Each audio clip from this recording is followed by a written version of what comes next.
In every age, God raises people up to speak the truth to the world in a way that is currently relevant. Though our opinions should not be held with the same esteem as the biblical canon, we still carry the hope of Christ to the world. Our society has forgotten what it means to follow Christ.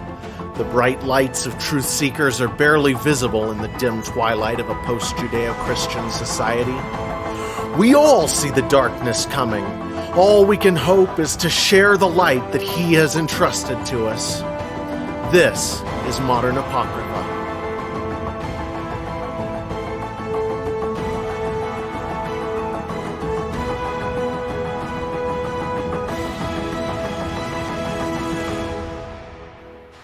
Hi, I'm Jared. And I'm Greg. And this is Modern Apocrypha, and we have another guest with us today. It's Jordan Bush. Welcome, Jordan. It's great to have you on, man. Thanks for coming. I really appreciate it. Yep, great to see you guys. Appreciate you guys having me.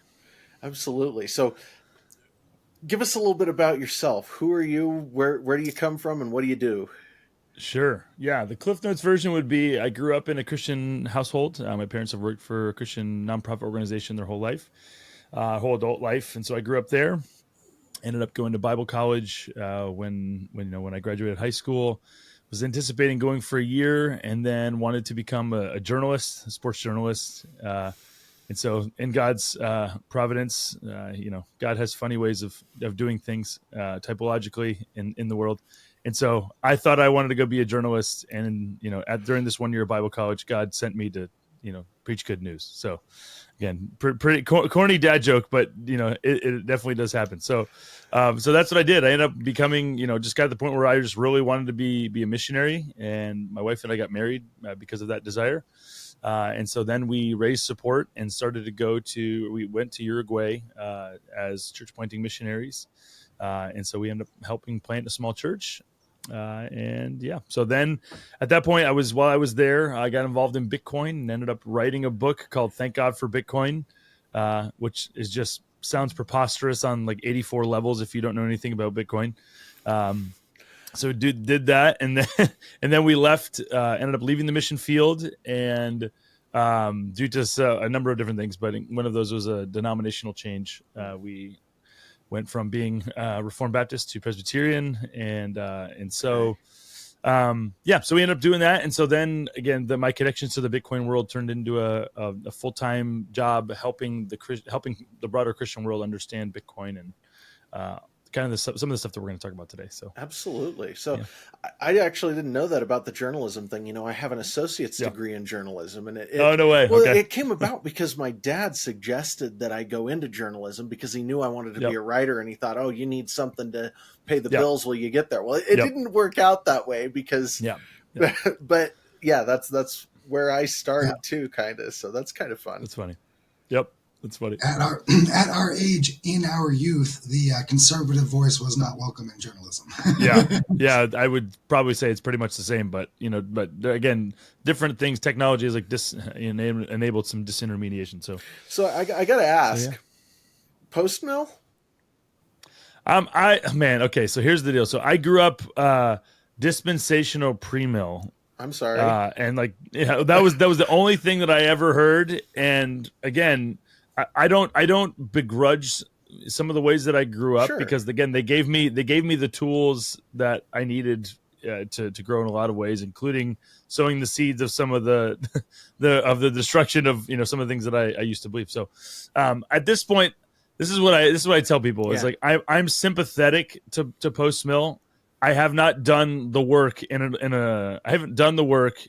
And I haven't studied that specific topic of eschatology in, probably 15 years. Sure, fair enough.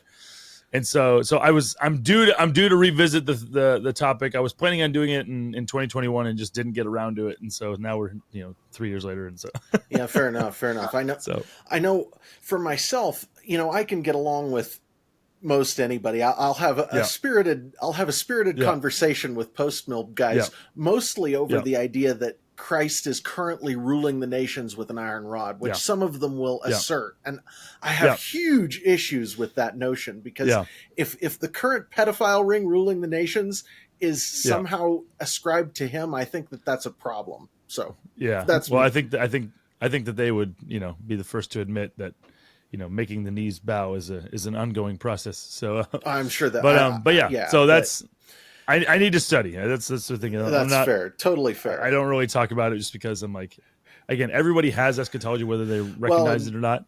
But, and yeah. I think that some of the most hostility you get inside of Christianity is when you get the pre-mill, post-mill debate going Yeah. on. So I just had to ask out of curiosity. Yeah. So, Yep. How about this? Greg and I sort of were talking a little about what to talk about.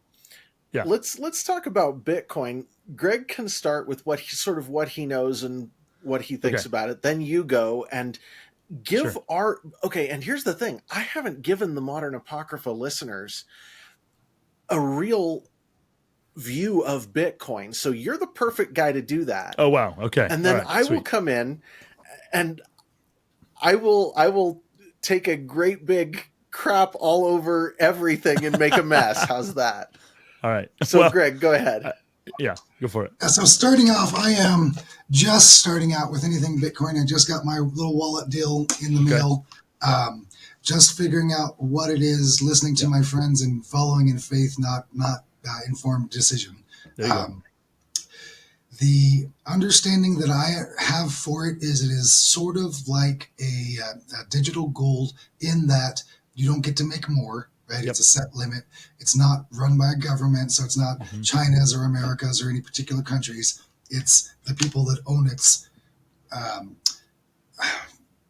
what's the word I'm looking for? Authority to change rules about it. Yeah. And then, yeah.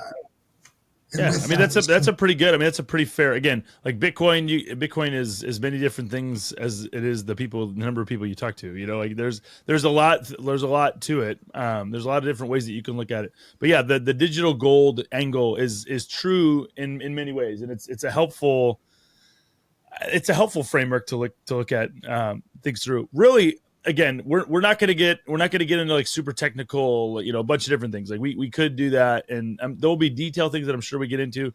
But really, the way that I introduced Bitcoin to people was just the way that I got introduced to it, which was I was a pastor, I was a missionary living in Uruguay, very secular country. We went there thinking we were going to plant a church among largely atheistic and agnostic people, and so we went there with that expectation. We get there, and in the couple years before we had arrived, there was this wave of Venezuelan refugees pouring into the country. And so we had, I think it was over the course of 4 or 5, 6 years, there were like at least 60,000 Venezuelan refugees that poured into Uruguay alone. And then there was, hundreds of thousands going into countries that were more geographically nearby to Venezuela. So Colombia and Brazil and different things. And so, again, so I was a philosophy major, and I was just trying to understand why these people were coming to Uruguay. Like, what was the factors that led them to feel like they had to do that, and found out that their government had been hyperinflating their currency. Their government had been making, different presidential candidates had been making promises to the people to do different social safety net, quote unquote, programs, and over time they had those programs. Between those programs and cronyism, they'd served to bankrupt the nation. And what kind of distance is that travel for them from Venezuela to Uruguay? It's a few countries over. It's like 3 or 4 countries, between. And this is sort of 2010, 2015, kind of what's the time frame? Yeah, so this is like I think it's like 2014, like 2013. We didn't. I think the majority of them came between 2013 and I believe like 2017, 2018. Because what you have is you have the people, the early adopters, like the early people, like they saw stuff coming, they had enough money to be able to leave, and so then they left. And then over time, the longer that you're there, the less resources that people had to be able to move. And so, yeah, so anyhow, that was kind of what we saw. So we see all these people coming in, and start to understand that it was because of monetary devaluation in large part. And so again, I did not study economics. I was like a Ron Paul libertarian, I appreciated different levels or different aspects of what he was talking about. Austrian economics made sense to me, but hadn't done some sort of exhaustive deep dive into the topic. But I just saw that, and I just kind of filed that away, and then didn't really do anything related to anything related to money in terms of our with helping them, other than like giving them money to help them rebuild their lives in Uruguay, the ones that ended up showing up in Uruguay. So then over time, I did like research into like trying to figure out, was this unique to Venezuela or like what was going on? And one of the things that I found was that this was not unique, that almost every country in Latin America's currency had failed between 3 and 4 times since 1971 when the U.S. went off the gold standard. And so then, just that helped. It started the process of trying to understand the Bretton Woods Agreement, which is the agreement made by a bunch of countries around the world in the aftermath of World War II, to use rather than to use gold as the reserve currency. A lot of these countries in Europe had spent most of their gold to countries like the United States and, ironically, Uruguay to help survive the war. And so they've finished the war with not very much gold. And so they've tried to answer the question, what are we going to use instead of gold? And the United States was there, with all the leverage, basically saying, hey, let's use dollars. We'll peg the dollar to gold. There'll be a certain, fixed ratio between gold and the US dollar. And then you guys can hold dollars in your vaults, or, hold dollars in your banks. And then, that connected chain will, the not so blockchain, that chain will provide stability to the global system. So, and just a quick question.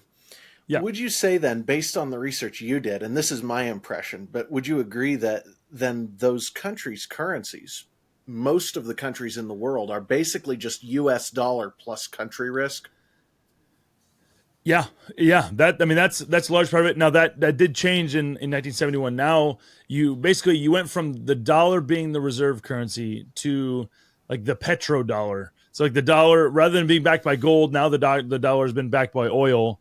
And now even that's changing because a lot of the oil producing countries, the bigger oil producing countries, are ceasing to use the dollar because of U.S. foreign policy and a bunch of other different things. Yeah. So I just was trying to understand that. So I saw that and was just like, okay, well that makes sense. And so then I just started again trying to process and think through these historical things and evaluate them biblically, and like was just trying to evaluate. Okay, so this is what happened, but how do I think about what happened? And so really the I would say the biggest thing. I mean, you mentioned like you asked me coming on here, like when you talk about shifting the Overton window. I would say the thing that the biggest thing that's probably outside of the Overton window that I believe, maybe not the biggest, I'm sure I've got a bunch of them, but I would say probably a big one that is probably the one I talk about the most is that fiat currency and central banking are, at least in their current iterations, are sinful. They're utterly toxic and destructive. Yeah. Yeah. 100%. Yep. Yeah. Because they're sinful, they're toxic and destructive. Like things that are sinful are at odds with the way God's revealed himself and designed the world to function. And so I think that would be the biggest thing. And if I had to summarize like the core, like the seed of that argument, I was doing sermon prep when I was thinking through these things for the first time. I was in the book of Galatians, and in the book of Galatians at the end, the Apostle Paul says that God is not mocked. He's talking about he's like, God is not mocked, for what a man sows, that will he also reap. Yep. And so just basically Paul says, I was just like trying to rephrase it, put it in my own words. And Paul says that God is so hardwired this principle of sowing and reaping into the fabric of nature, fabric of the world, physical and spiritual realms, that to deny it is to mock him. And so I said to myself, well, that's interesting. Okay. So what are some examples of sowing and reaping? And I was like, okay, well, Paul says if a man isn't willing to work, then he shouldn't eat. And so Paul says like there's a corresponding relationship between working and eating. And so then I was like, okay, well, what's he saying? Like, let's follow it to its logical extension. Paul says if you're not willing to work, you should die. Like if you're not willing to work, you should starve to death. Like you're misunderstanding the relationship that I have as God. Like God has created to exist between food and work. Food is supposed to give you energy to do work and to serve other people.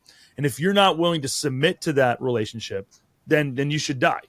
And so then you go on, you just follow one after another. There's like, it works everywhere. I mean, like sowing and reaping is one way to put it. God will render to each one according to his works. Like, what you do, God will repay. Right. Logic itself is founded upon sowing and reaping. It's like it's the real world version of karma. Yeah, 100%. Yeah, logic says because this, then this. And so that's a logical thing. That's a sowing and reaping way of looking at the world. And so as I was thinking about that, and as I was thinking about Bitcoin, just the reality of, like, it just hit me that fiat currency, which is currency that governments and central banks can just create out of thin air to, for whatever purposes they want, is money that denies sowing and reaping. They basically say, we're gonna reap where we haven't sown. We're going to create, we're going to fund whatever vision of the world that we want. And functionally, we're going to create money that allows us to say, let our kingdom come and let our will be done. And that's how it works. And so, again, so it's my basic thesis and basic, argument is this is not just simply like less than ideal. It's sinful and wrong. It's a rejection of the world that God made in favor of creating a world in the image and likeness of government officials and central bankers.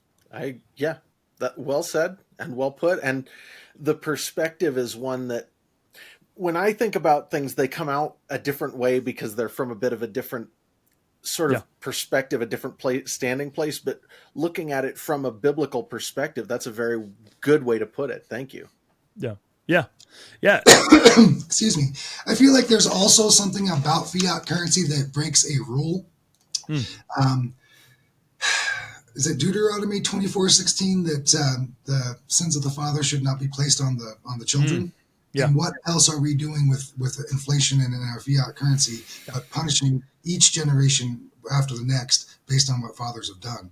There is no level of forgiveness upon the allotted dates. The rules are not being followed. Yeah. Well, Proverbs says that a godly man leaves an inheritance to his children's children.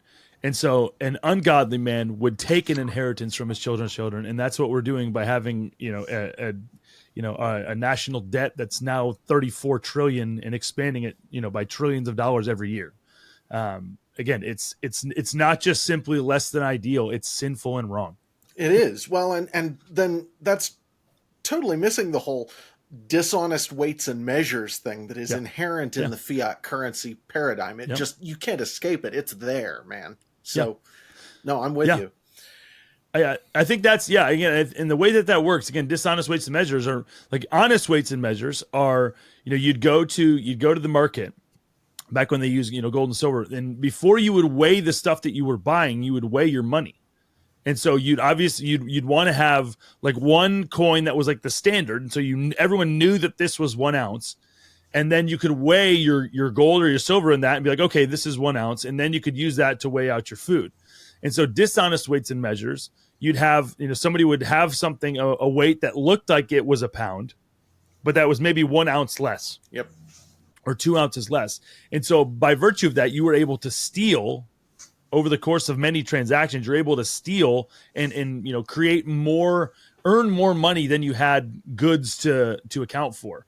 And by doing it that way, you're doing it secretly. You're deceiving your customers to benefit at their expense without telling them. If you were to tell them, hey, my prices went up, and so I'm gonna raise the prices a little bit, then that's an honest way of doing business. Right. Obviously, things change, but to try to hide that fact is sinful and wrong. It's deception. I absolutely agree.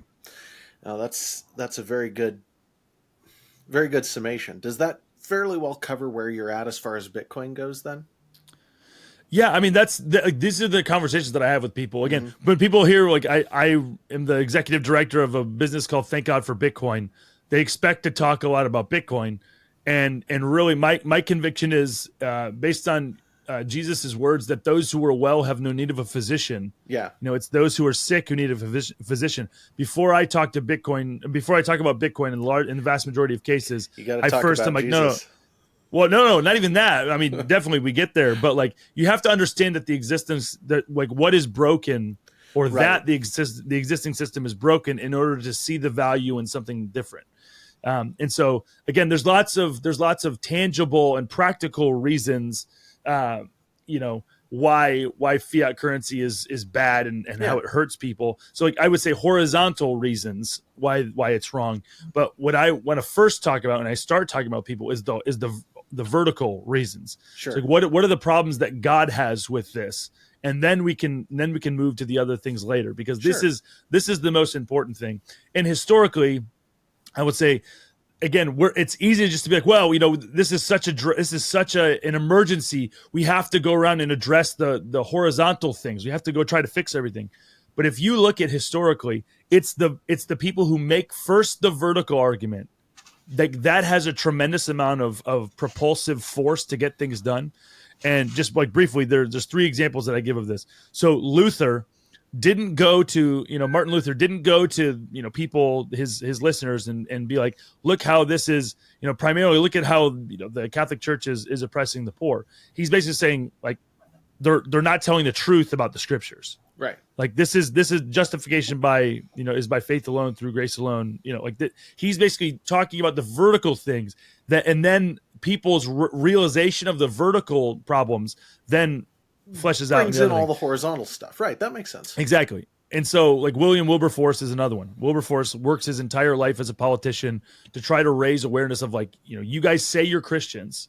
We're this great Christian nation, England, and it's being built on the back of people who we're saying are less than human, people who are made in God's image. And then Martin Luther King Jr. uses the same logic. He has a whole bunch of issues, but like his logic and his argument, his rhetoric is the same.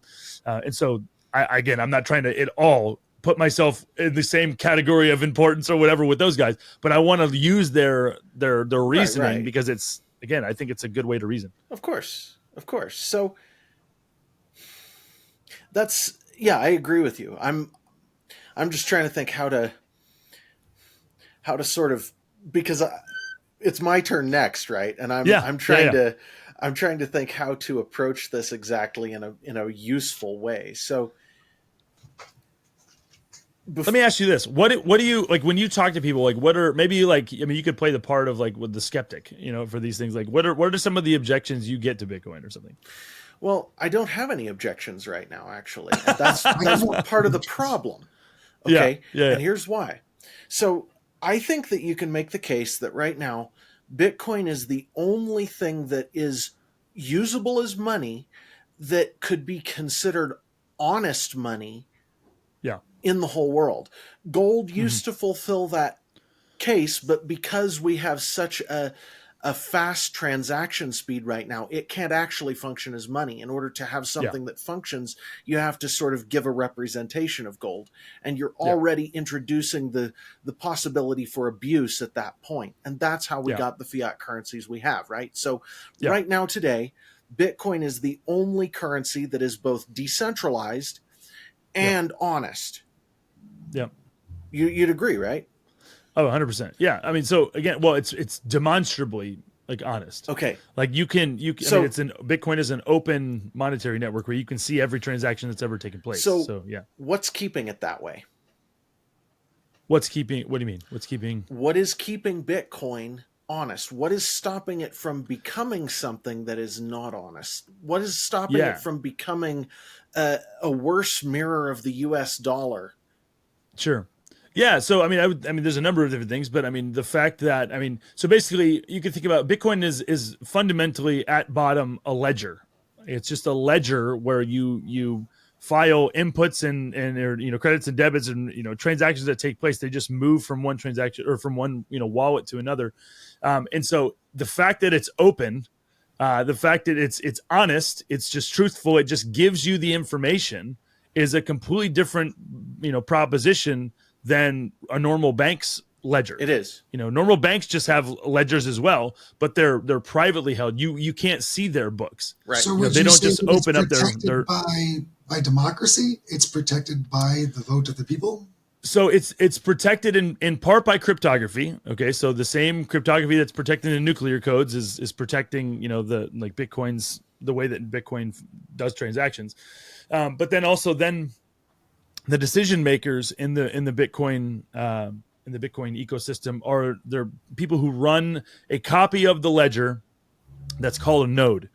And so the node runners basically can vote by running different node software what they want the network to look like.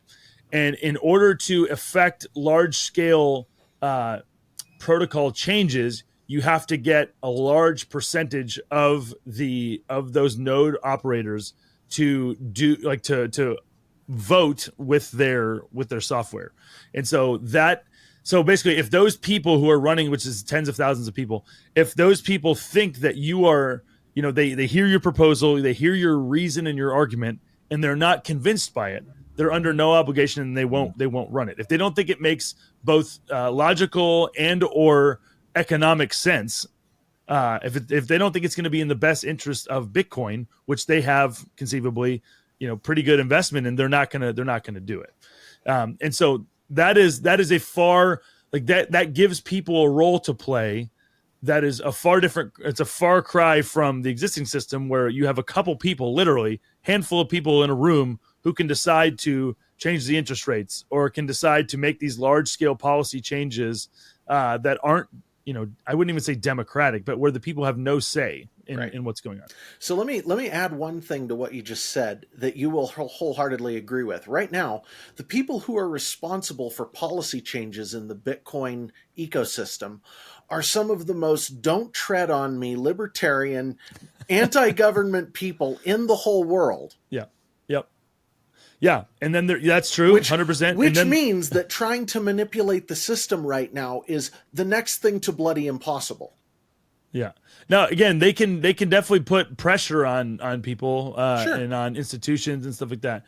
But again, another factor is that they're not only don't tread on me, they're not only, I mean, in many ways like religious zealots, who like they're very much like that, but they're also geographically distributed. Right. So you've got, this is not just all Americans who are doing this. Right. Like there are Americans, but there's also Canadians, and there's, British, and there's Japanese, and there's, Cambodian, and there's all kinds of people all over the world who are, part of this Bitcoin ecosystem. And so if one country tried to crack down on either people or businesses, then again, Bitcoin is still existing in these other places, and they can't affect these large scale protocol changes that they can in other systems where they can just squash it, and then it breaks down. And so in many ways, again, not in level of importance at all, but like the way that Christianity spread is very similar. The way that Christianity is organized and structured and spread is very similar to how Bitcoin operates and spreads. Well, Bitcoin is a network effect, and Yes. network effects, the way they grow,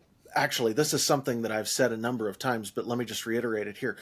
Network effects grow on a Fibonacci spiral. If you graph their growth rate, it's a Fibonacci spiral. It's almost deterministic.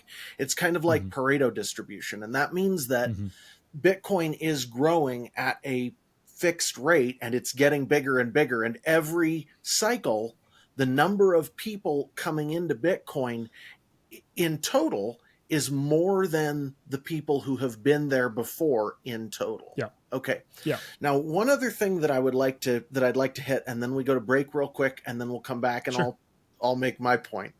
Okay. One other thing I'd like to hit, and that is that right now, Bitcoin is the most compelling, the most motivating money in the world, because it is deflationary by nature, which means people who have it naturally have their money get to be worth more and more as time goes on. And the amount of it that is produced is actually going down at an exponential rate as time goes on. So you can call it game theory, but the idea here is that Bitcoin is essentially motivating everybody to buy into it. And once one person buys into it, like, let's use corporations, for example. Michael Saylor buying into Bitcoin in a serious way put a level of motivation on everybody else in the corporate world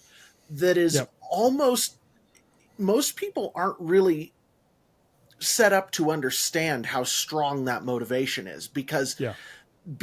what he's holding is getting more valuable, and Yeah. it's doing it at a rate that we have really never seen before. Yeah. Everybody else is super motivated to buy in too. Yeah. Or they will be, because this is the thing, is like people, yeah, like the issue is like you can't remain neutral on Bitcoin. Like you can't, because like by ignoring it, you're making a choice. Like Exactly. if you buy in, you've made a choice. But if you're not buying in, once it exists, if you're not taking account of it, you're not spending time to like look into it at all, you're making a choice, and you will suffer the same choice that those who actively are actively hostile towards it. You'll suffer the same consequences if Bitcoin does what it's going to do. And so I think that's still the phase that we're in, is most people do not recognize that yet. That's right. Like they just think, okay, well, that's this one thing. And they don't understand how money works. They don't understand a lot of the dynamics of how Bitcoin works. You mentioned the supply gets cut in half every 4 years. The new issuing supply gets cut in half every 4 years. So let's paint just a short few word picture of what Bitcoin is. Bitcoin is a monetary black hole that is sucking in value at a rate that is exponentially increasing, and it's guarded by the most zealous, freedom-oriented, individualistic people spread across the whole world. And it is the most compelling buy, the most compelling thing, and getting more so as time goes on for people to become engaged in. Does that seem about right? Yeah. I again, the thing that I would say is like value outside of the spiritual realm. Sure. Like value is subjective, and value like comes down to, like the different things are valuable in different situations. So if I was on a desert island, okay, then water would be incredibly valuable, and food would be it'd be incredibly valuable. And so the cost of those two things would be priceless, because if I don't have those things, I'm going to die. Right. Now, in the context of where we live, okay, the relative price of food, even though it's just as vital, like food here in the United States is not like $100 for like you couldn't charge $100 for water or something like that. It just doesn't work because how it's readily common, available right. it is. Yeah. Yes. And so I would say the same thing with with Bitcoin. If we had a system, if we lived in a world where people were living in accordance with a system of morality, where they had no desire and they weren't willing to commit this awful sin of just creating money out of thin air. If they were content to to operate with something like gold, then Bitcoin would have far less of a value proposition, because again, it just would be, again, it's a technically superior solution in some ways, but there's ways in which again, if you're not a technical person, then Bitcoin can be initially a tough thing to learn how to deal with, and it can be complicated. Sure, and that's getting easier as time goes on and more people get into it. True. But it's still true. It's still true. But it's still again, there's still a curve. Now again, there's ways to mitigate that. There's again tools. To this day, very few people understand how cars work, and yet all of us drive cars. Right. So the same thing is increasingly true of Bitcoin. You don't need to know how it works in order to be able to use it. I understand Bitcoin better than I do modern cars, to be perfectly honest with you. It's actually simpler than most modern cars. Really. Agreed. So yep. But yeah, so that's what I would say. I would say, like Bitcoin, it's valuable in that way, especially given the risk. In terms of it being a black hole, you might have somebody who's like, well, what does that even mean? And really what it means is, it's like, okay, so we live in a world in which there are scarce things. Everything that we have, our time is scarce. Our life is scarce. The relationships that we have are scarce. The food that we eat is all scarce.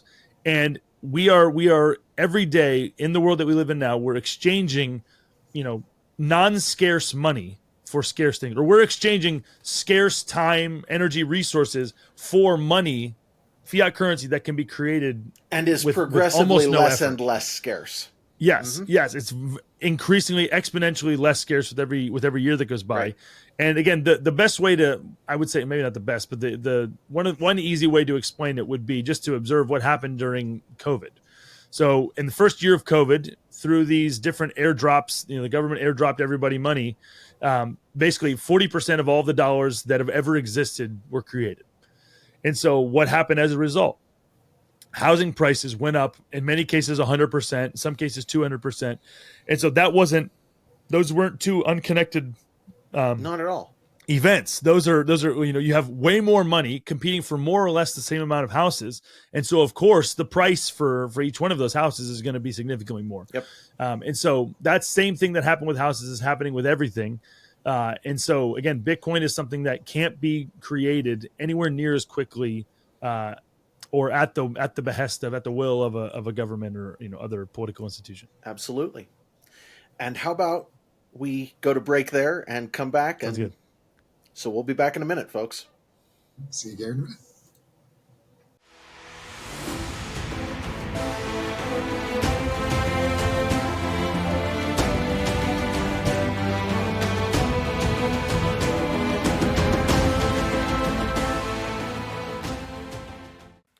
Modern Apocrypha is brought to you by Brightstar, the forthcoming book by me, Jared Michaud, due to hit shelves April of 2024. For pre-release copies, head over to e6universe.com. Use the promo code Israel for 10% off with your order. Modern Apocrypha is made possible by North Arrow Coffee. It's the pro-life coffee company where 15% of every sale goes to a pro-life cause. And it's so good that even us non-coffee drinkers love the company. Everybody I know who I have given North Arrow coffee to who is a coffee drinker loves it. So the quality of the product is wonderful, and they're not a company that hates you. So if you're interested, head over to northarrowcoffee.co and use the promo code E6 for 10% off with your order.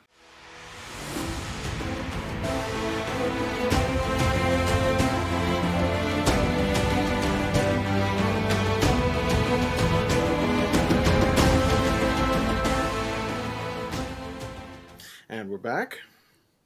Welcome back, everyone. So, got a question for you, Jordan. If you could be back at the Revolutionary War, they're fighting for the U.S. independence. They're not there yet. The battle is not won. And you could show them an accurate picture of the way the U.S. looks today. Would you do it? No. I mean, I probably wouldn't. Yeah, that's not. I don't think it would materially help them in any. I mean, I don't know. You could argue maybe there'd be some ways, but no, I wouldn't. I'd be content to let God lay things out in His time. And this is sort of the dilemma that I have been faced with, because I can see where this is going. Yeah. And I do think so.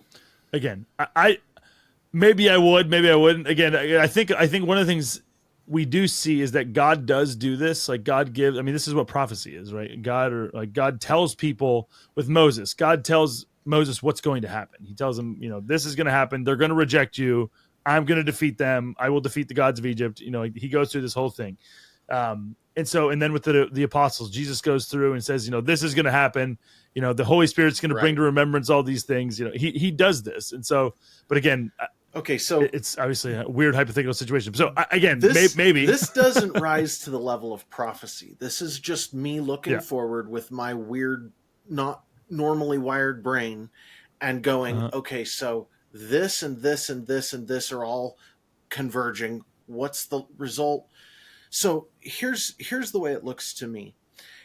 We've got a 99.999999% chance that Bitcoin becomes the world reserve currency within the next 10 years. I would say 5 to 10, because if you look at the growth rate that we're hitting right now, that's about right. That's my call it a guess, but it's about right because of this rate of growth we got going on. Okay. Now, I'm going to use the example of the US here to sort of illustrate what I think is going to happen, and I'll just see what you think. And I think the moral of the story is easily stated right now, and that is this: you can't serve two masters. You can't serve God and money. Mm-hmm. The love of money is the root of all kinds of evil. That doesn't mean that we shouldn't be using Bitcoin. None of what I'm about to say means we shouldn't be using Bitcoin. We should, because it is the most honest money available right now. Okay? With me so far? Okay, so the U.S. was, when it was created, it created a, what would you call it? A platform for people to innovate and to create in a way that hadn't been seen in world history because of the level of individual freedom that was granted to people who lived here, right? So we saw technological innovation that came about at a rate that was totally unprecedented. And the power balance of the United States, when it started out, was designed to pit geologically disparate forces against each other in a way that preserved a power balance, exactly the same as Bitcoin is. Okay, so what happened to the US? Because the system failed at some level, because it's become corrupt. Everything humans do can be corrupted. If humans can build it, humans can break it. Okay. So here's what I'm foreseeing with Bitcoin being very likely. It is going to suck up all of the economic network in the world and put it into one network. And what's going to happen after that is the power balance is going to shift, because it's going to destroy the current power balance in the world. It's going to break it and rebuild it in a way that hasn't happened in basically since the gunpowder revolution and the printing press. Okay. And at that point, the Catholic Church went from controlling the world to, within 10 years, nothing they said made any difference outside of the borders of, right. So you're talking as a result of the printing press, and the gunpowder revolution at the same time. It shifted technology enough that it made the way politics was played not be the same. And Bitcoin is getting ready to do exactly the same thing. We're basically, when we talk politics in the US right now, we're basically talking about Byzantine politics in Constantinople in the year 1542 or 1452, whatever it is. In 1 year, they rejected the canon. 2 years later, they were invaded with cannons. Okay. So we're kind of, I'm serious. So in that middle year, we're kind of talking politics in the US in that middle year right now, because technology is just doing this. Okay. But I think that's a great example, again, of what we were talking about earlier, of like, there's no neutrality, right? Like, once something enters the world, like, you're not neutral on it. You're either ignoring it or you're opting into it. And so, it makes sense. So the logical thing to happen next is that the power centers in the world reform. And when you onboard basically 99% of the world population over a period of 5 years, everybody else who was involved before in terms of making the rules, their opinion is worth 1% now. Go ahead. You're good. Anyhow, can you hear me still? Okay. So their opinion's 1% of the vote now, which means we get one situation where there's something that happens that's like COVID and people panic. And all of a sudden, a rule change isn't all that hard to contemplate in Bitcoin. Instead, you could have a rule change very rapidly that would make it so that, maybe you don't even need a hard fork, because it looks to me like you could implement a system that requires everyone who's going to use Bitcoin to have to get a computer chip implanted in their hand or forehead. No. Because they tried. Okay. So the best example of why this wouldn't be, first of all, it's not going to happen with Bitcoin. It could, the far easier path is to do this with something like a central bank digital currency. Like, that's a world that they fully control. They control the tax outputs. They control all kinds of things. It just wouldn't make sense to try to do it with Bitcoin, because, again, it just would be too easy to opt out of it. You'd have all of your node runners who are geographically distributed. Many of them would be like, cool, United States, good on you. You did that thing. All right, we're going to do this over here. And so again, it's you can't exercise the level of control. And even if you try to do it, the enforceability of it is not going, like, you can't do it.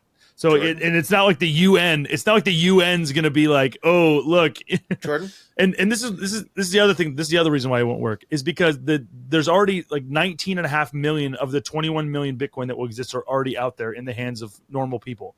And so again, if this had happened, if we're talking about this being a possibility 14 years ago or something, that's a far different cry than trying to establish this when the vast majority of the Bitcoin are already out in the world in the hands of people who know how these things work, who are self-custodying them, and they're not being used in the same.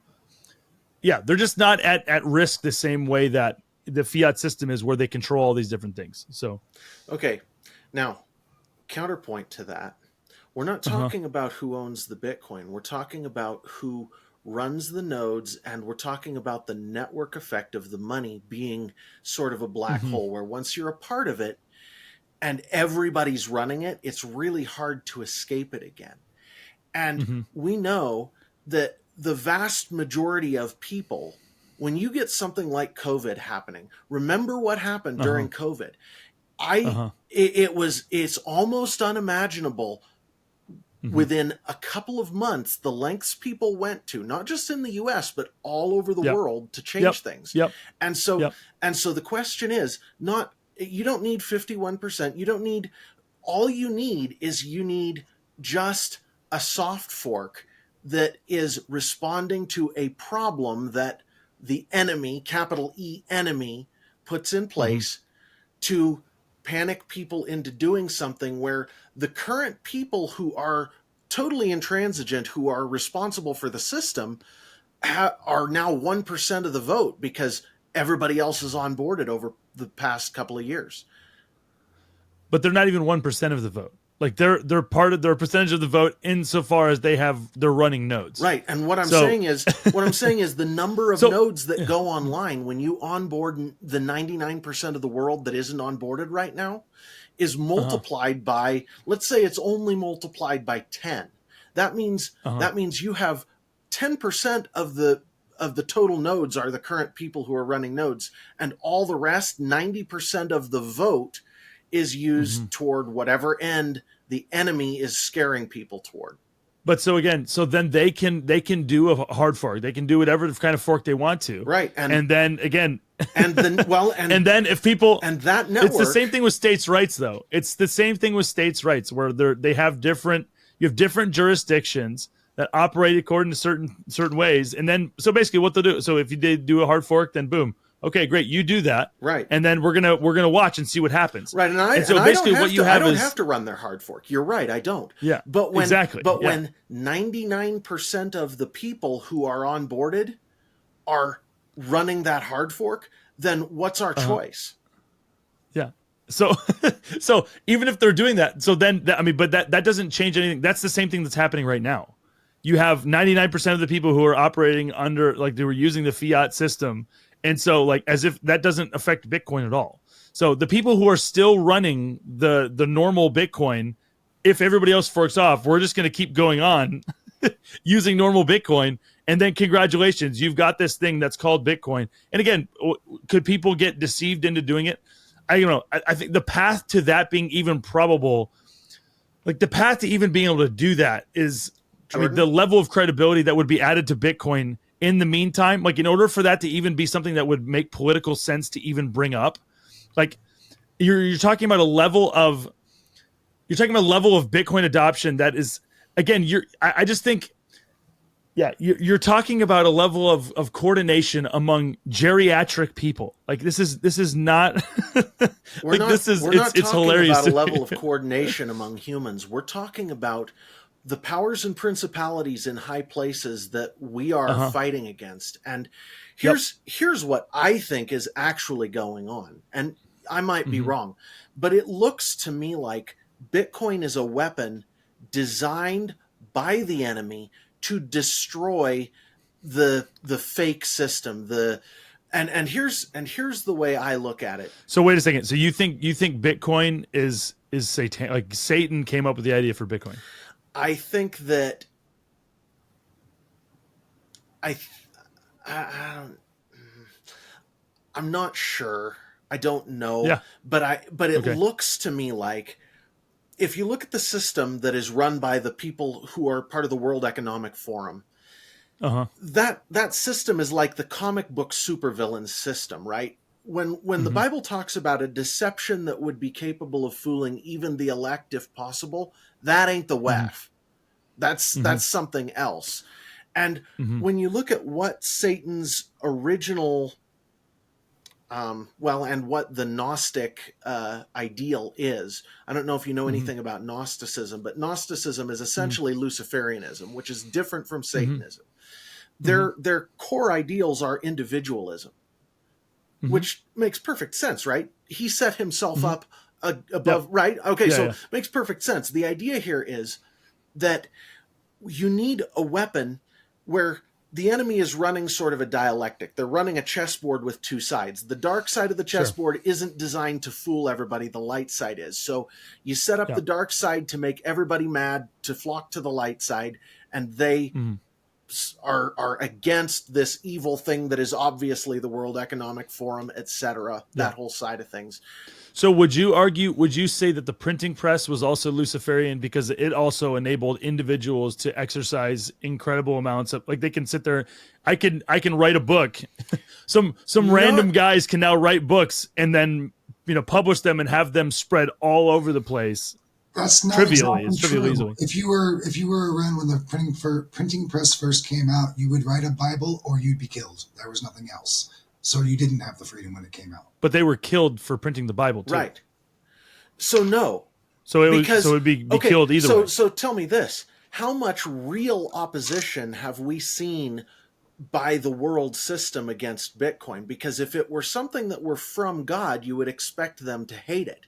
But instead, it looks to me like what we have is that enemy chessboard playing back and forth, and this looks like a weapon that's designed to destroy the black side of the chessboard. It doesn't look like it's designed to be...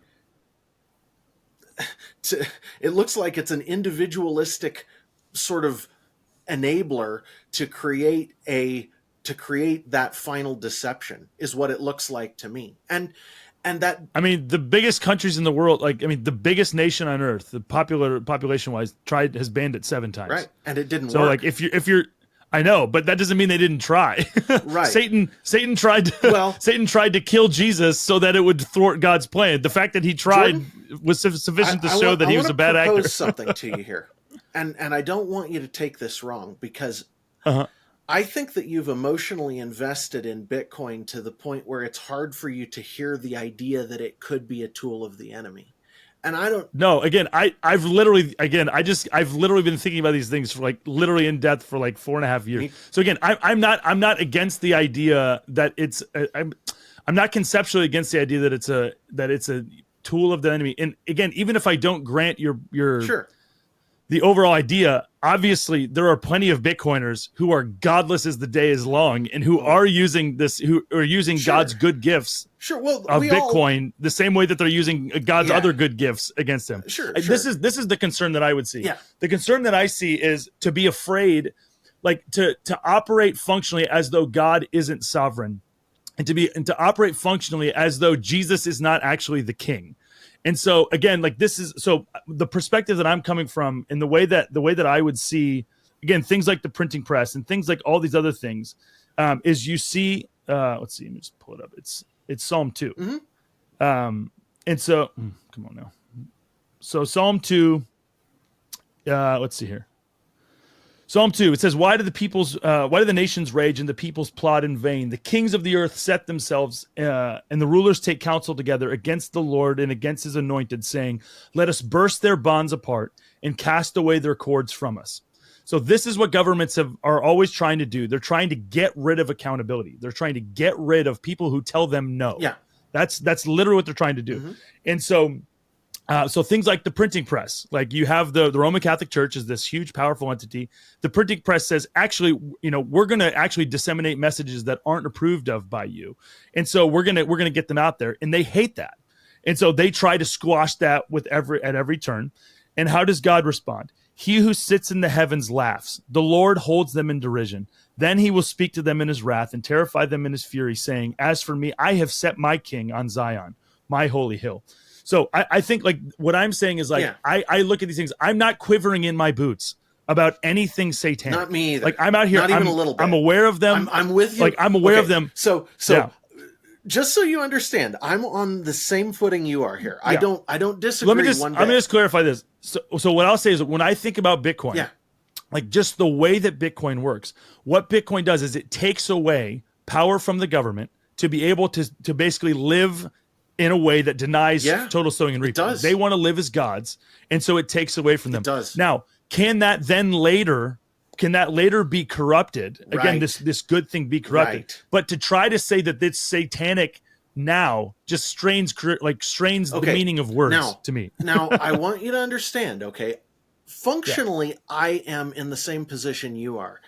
I don't hold a lot of US dollars. I hold mostly Bitcoin because you're right. Yeah. Right now, it is the most honest, the most free money in the world. It is exactly what it's supposed to be right now. And I'm with you 100% on that. Yeah.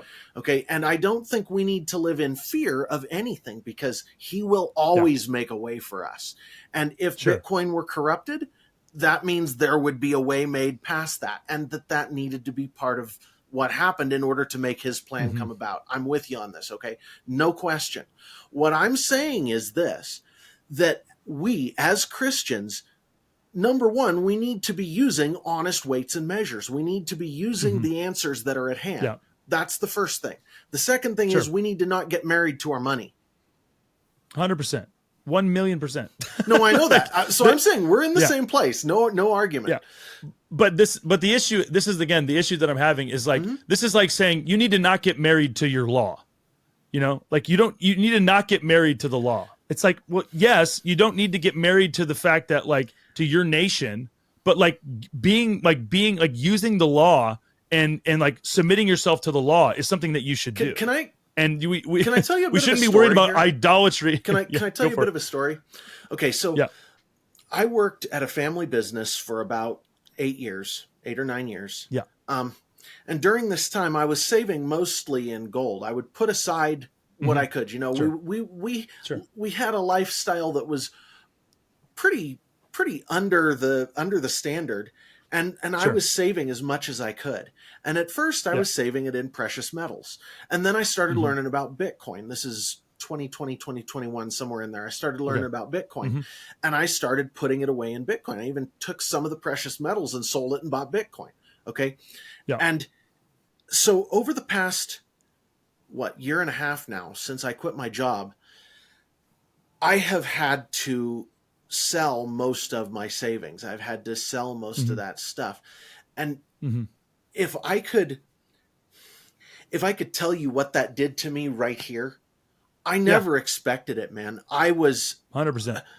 But I started realizing how attached I was getting to my money and how much faith 100%. I was putting in my possessions. And finally, I'm like, okay, God, this is yours. I'm selling it all if I have to, because I can't be attached to this. I have to be attached to you. And what 100%. I discovered is that the more solid and the more trustworthy the money is, the easier it is to do that. 100%. One of the hidden blessings 100%. of this crappy fiat system we've got is that we don't trust our money, which means we aren't drawn into a basic greed situation as strongly as we might be otherwise. And I'm learning that firsthand, and it's not fun. So, I don't think that's an accurate valuation of the situation at all. I think there's like a very small, like 1/10 of 1% of people who are in that situation that you just described. The vast majority of people think that they think about the dollar like Bitcoiners think about Bitcoin. Yeah, that's so fair. They're still plenty greedy. They're still plenty greedy. Okay, so maybe I'm just talking about myself. Maybe I'm just talking about myself. I don't know. And I'll just say this. Like there, I 100% agree with you. Now, here's the thing. Just full disclosure. Like I literally, there's a reason why, like Bitcoin could disappear tomorrow. Yeah. Like I think about it all the time. Like solar flare, Bitcoin's gone. Boom. What do I do? while I go die. No, No. we don't. No. Like, no, not whatsoever. We Like, this trust thing in is the not Lord material. with all our heart. 100%. Yeah, We trust that's in the right. Lord, and faithfulness. So faithfulness would look different in that situation. And so again, this is not about Bitcoin making $1 million. This is not Bitcoin I'm doing any of with these you things. 100%. It's Yeah. about being faithful with the resources Yes. we have and putting them in the most trustworthy place we can. And not even that, though. It's not even that, though. It's not even about trustworthiness. It's not about any of that. It's about like, again, there's in God's providence, he does things where you're like, this is not good. And God's like, yeah, but I'm doing it anyhow because it's serving these greater purposes. So like all I'm saying is like Bitcoin, like gold, like all these other things are systems that acknowledge the world that God actually made. They actually submit to God's design in the world. And by doing that, it's a form of humility. Yeah. Like, again, now, can you trust in those things way too much? Absolutely. Absolutely. No one is arguing. And it is like, definitely good stewardship. I'm not arguing any otherwise. It's definitely good stewardship right now. But I would say it's good stewardship based on the principles of how it works. Right. Well, like that's what I'm saying. I'm using that as shorthand just to say that I agree with you. Nothing against you. And I don't want you to think it's like I said, if you could paint the picture before the Revolutionary War for the people who are fighting it, would you do it? Well, and in my case, the answer is I see what I see and I can't be dishonest about it. But at the same time, I'm also coming back to agreeing with you about where we're at right now. And right now, something has to happen with this crazy world system that is run by pedophiles, that is totally dishonest, running on this fiat nightmare. I mean, but again, this is what I would say to this is, again, things always look bleak. They always look disastrously bleak, impossible to win. Like Hitler literally taking over the world. He's murdering like Jews by the millions. He's murdering all kinds of other people, like the darkest thing. And then it ends up being like, he gets taken out. It's this whole situation. We get right to the brink. And then God's like, you know what, guys, this looks bad. This looks like I'm not in control, but here, squash. I'm still in control. Right. And so I guess my thing is just the overall tenor is just like, and it's a Chesterton quote where he says like the greatest thing is to fight like an unwinnable battle and actually come out on top or something like that. Yeah. It's way more poetic than that. Well, I know what you're saying, that's just the reality. I agree. Okay, so and so that's the thing is, again, I look at Bitcoin could be part of that. I think it actually functionally is doing that. But again, comes to the point where if people, again, everyone gets in love with Bitcoin, where God's like, hey, you're trusting Bitcoin more than you're trusting me, then 100%. Sure. I agree. I just think to look at, like, to take a look at the world and look at like what is the bigger issue if you're God and you're working towards his ends of discipling the nations, of doing all these things. Like, I'm not aiming at Bitcoin. I'm not even like, Bitcoin is like so relatively so small in terms of the grand scheme of things. It doesn't mean that there's not issues. There's always going to be idolatry. There's always going to be these things, but like the existing system is doing way more harm. Like it's doing a staggering amount of harm, and it's unsustainable to the hill. I agree with you on that. I think I think functionally we're on the same page. I'm just pointing at a possibility that most people I know don't see, and I just want the people I know who are like you, who are Christian guys who actually believe in God, to make sure that you keep in your mind that these things are tools and means that God puts at our disposal, and when the time comes for them to go in the trash heap because they've been corrupted, well, you know what? 100%. Yep. So 1,000,000%. Anyhow, this is why I I just was at this Christian conference this past week, and there was a guy who's actually from my church who is a gold broker. He does gold broking. And so the guy who is running the conference says to me, he's like, hey, he's like, your booth is right over there, and actually there's a gold guy right here. You guys should talk, and you guys can get into a debate or something. And so I said to him, I was like, well, one of the things I always talk about with people is, have you guys seen the Star Trek meme where it's the woman, she asked them, are you two friends? And the one guy says yes, and the other one says no. Yeah. Like, I always tell people, I'm like, listen, I am, as it relates to gold and Bitcoin, I'm friends with Bitcoiners who like gold. Yeah. Like we think this is still a good tool. Yeah. If Bitcoin disappeared, this would be the next best thing. And it's traditionally and mostly it's the gold bugs who are like, we hate your living gods. You're fake. You know, Peter Schiff. Exactly. Exactly. So again, and again, beyond all this money, like again, Right. money matters because of because of the effect that it has. It's a tool, and because of what it affects. Right. And Well, again, and if you value it for some other reason, then you're in sin, you're erring, well, and you're and God gives it it to us as a means to show responsibility. A lot of times, that's what it ends up Yep. being, right? It's like Yep. it gives us an opportunity to show responsibility in our lives, but Yep.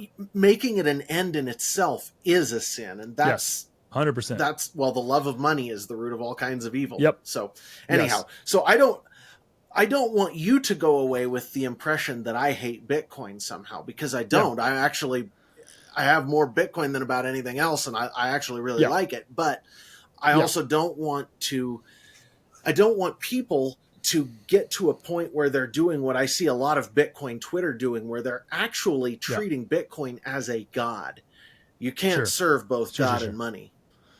Yeah. I kind of does go into my little next topic. I have one last topic question I'd like to run through the three of us before we run out of time. Yeah, let me just say one last thing. The thing, again, that totally makes sense. Like what you just said totally makes sense given like Bitcoin Twitter. The thing that I would just say is like Bitcoin Twitter is like 3,000 autistic guys. Like that's all that it is. It's and myself included. Like there's 3,000 people who are just on Twitter like talking about these things. Yeah. Like it's just such a small, like an unrepresentative segment of the world. Doesn't mean we don't. And again, I share all the same concerns you do, and I have conversations with unchristian Bitcoiners. I get to share Christ with like lots of Bitcoiners, and that's an opportunity we get, man. That's wonderful. I'm actually writing a book where it should be done within the next month or so, a book called The Gospel According to Bitcoin, which, whereas Thank God for Bitcoin was used, we wrote it to explain Bitcoin to Christians. The Gospel According to Bitcoin is explaining the gospel to Bitcoiners. So like just very, very aware of and have the same desire as you to have this thing be a tool and not a means, not an end in itself. Means in and of itself. Yeah, I'm with you. An end. Yeah. Cool. Yeah. So what did you have there, Greg? All right, go for it, Greg. Yeah, so I'll just put this all out there in a paragraph at once, and then I'll let you guys respond. In our talks, in our best guidance, best practices, if you will, we're trying to aim for something like balance. We want to find the narrow road. We don't want to be too extreme one way or the other. Bitcoin's not perfect. It's not God, and it's not. The other side of that would be it's worthless. It's criminal. You can't talk about it. Yeah. Right. So they're your two sides. It's perfect. You can't say anything bad about it. It's horrible. You can't say anything about it, period. It can't be spoken of. With this, I'm kind of positioning something like the WEF, those currently in power. It wouldn't matter who's in power.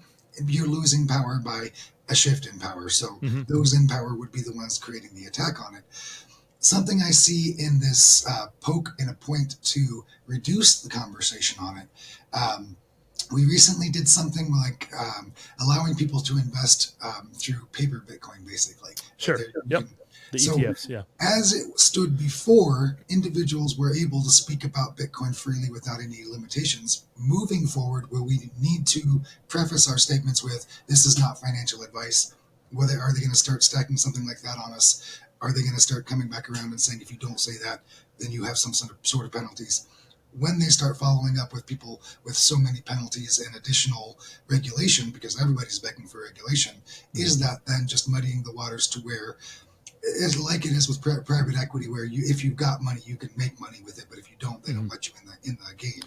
Will they try to take it over so that if you are following their rules, you can play in Bitcoin, but otherwise it's such a hassle that you're not able to? That's sort of where are we now with how freely are we able to speak about it? And does it seem like that's shifting? And then what else do you see as an attack? Yeah, go for it. Jordan, does this sound like a rehash of Bitcoin Twitter over the past yeah, I don't know. But I mean I think it's a good question. No, it is. It's a good question. So the first thing I would say is just something a lot of people just don't realize. The fact that you say this is not investing advice does not absolve you from it being investing advice. Like you could still get sued for doing that. Yeah. It's like people say that and then they're like thinking, okay, good. And it's just not true. Like but again, the reality is like they're just not going to go after every Tom, Dick, and Harry on on the internet for for doing stuff. It just doesn't make. It's a product they want to get rid of. Sure, yeah, but the fact that they just approved an ETF is actually doing the exact opposite. Like Bitcoin is becoming more entrenched within the existing system than anything else, and especially as the people who are most vehement against it is 74-year-old, 70 or let's see, 80, 81 or 82-year-old Joe Biden, who's quickly going to die. Elizabeth Warren, 75, whatever years old. Like these people are getting to the point where, again, they're moving out, and people who are you're going to be getting politicians as a greater segment of the electorate becomes Bitcoiners. They're going to and especially as they get wealthier, like they're going to be able to exert power over politicians in terms of how they think about and how they treat Bitcoin. So like this is a reality. Now again, could that go bad in certain? Of course, you're going to have bad situations. Yeah, California exists, New York exists, all these things. But the reality is again, the tighter you clamp down on people, the more that if you try to clamp down on water, it flows between your fingers and ends up getting out. Yep. And so this is what we saw during COVID. People were like, "Oh, cool, California dictatorship. See ya. We're going to Texas and Florida and Tennessee. Like, cool. Well, you guys have fun with all of those regulations. New York, same way. Like, you guys want to do all these things. All right, see ya. We're gonna go actually to places where they don't do those things.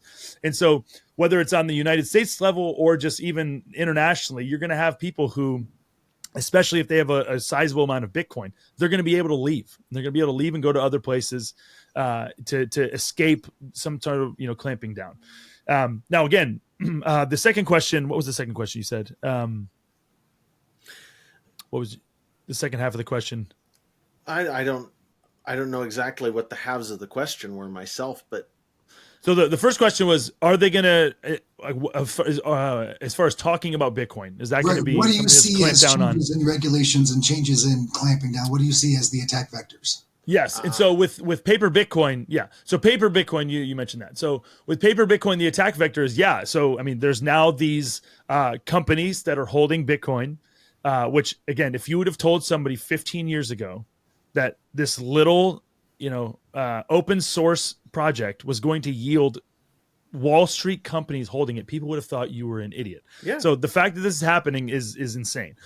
So you have more and more of them doing that. Now, here's an attack vector. It's not an attack vector in terms of how it actually affects how Bitcoin works, but for those companies, the attack vector would be just the Bitcoin version of Executive Order 6102 when FDR basically, when they seized gold. And so, I mean, those things are just going to be ridiculously easy targets to be seized. I mean, just trivial to basically, and you could argue, okay, this is now a global reserve asset, and so we're going to confiscate this because it's a matter of national security or something like that. Or the Bitcoin mining companies, we're going to nationalize those because it's a matter of national security. Yeah. So I could see something like that happen. Zero problem. Like that 100% could happen. And that's going to be a bummer for those companies, but it's not going to be a bummer for Bitcoin. No, Bitcoin's distributed. Bitcoin's distributed enough that that doesn't really, it doesn't really make a mark on Bitcoin. It's kind of is what it is. That, and then the moment they do that, what else is going to happen? Every other nation on earth goes, they think this thing is valuable enough that they want to nationalize it. We're going to go buy it all. And so it's just going to send Bitcoin crazy. So again, it's going to be a big bummer for those entities, those institutions. Well, and then you get the other effect that has, which is it pushes people to do things like move to El Salvador. It pushes what you end up with is the whole intellectual flight from the dangerous places to. And it's the most productive people who do it. They leave the places that are bad and they go to the places that are friendly. And so the places that are friendly end up running the world. That's just how it works. Who is Satoshi Nakamoto in the same way of who is John Galt? Right. That's what you're going to see. Makes perfect sense. So, well, and as far as attack vectors go, though, the other thing, I'm not 100% on this, but it looks to me like these corporations are running the government more than the government is running the corporations anymore. So making that decision to seize the ETFs of the richest companies in the world doesn't look to me like a play that could be made anymore, just Well, what would because. worry me would be if they were on the side so much of those players that they made it so the everyday American couldn't literally say the word without getting sued while Yep. they're buying it up as cheaply as they can. Then Yeah. flight of intellectual capital to places that are more friendly. People who can see what's going on, who understand it, leave and go somewhere where they can buy Bitcoin. And the bigger, and also with that, you have, again, what it's going to do is it's going to demonstrate the value of self-custody of Bitcoin. Yeah.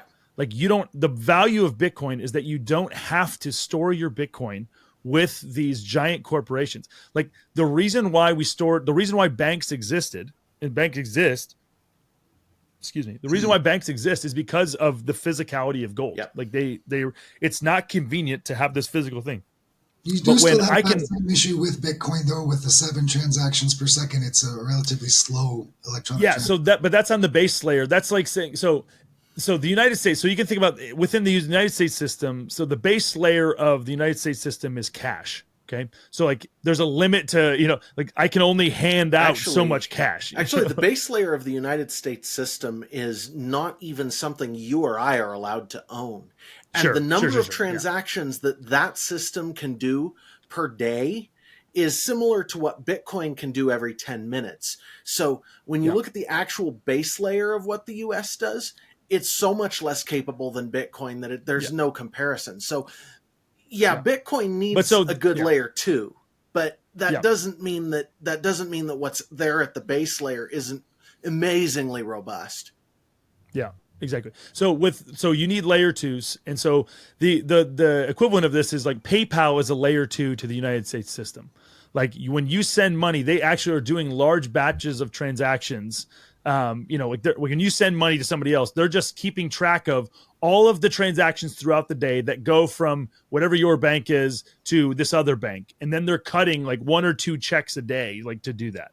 So they're actually, that's a layer 2 solution. Something like Lightning, the Lightning network is, again, it's small. It still is small, but it's being used by companies like Cash App. Like you can use the Lightning network within the Cash App. And that is final settlement in the second you send it. It gives you all of the benefits of the speed of normal transactions with just on Bitcoin. So it's just you're gonna need to see more fleshing out of that, but the technology exists for it to be used and beneficial. So well, and what's the other one the one that Liquid? Yeah, but no, Liquid? I'm thinking of the one that Marty Bent and Odell are really like. That's sort of a Chaumian and eCash thing.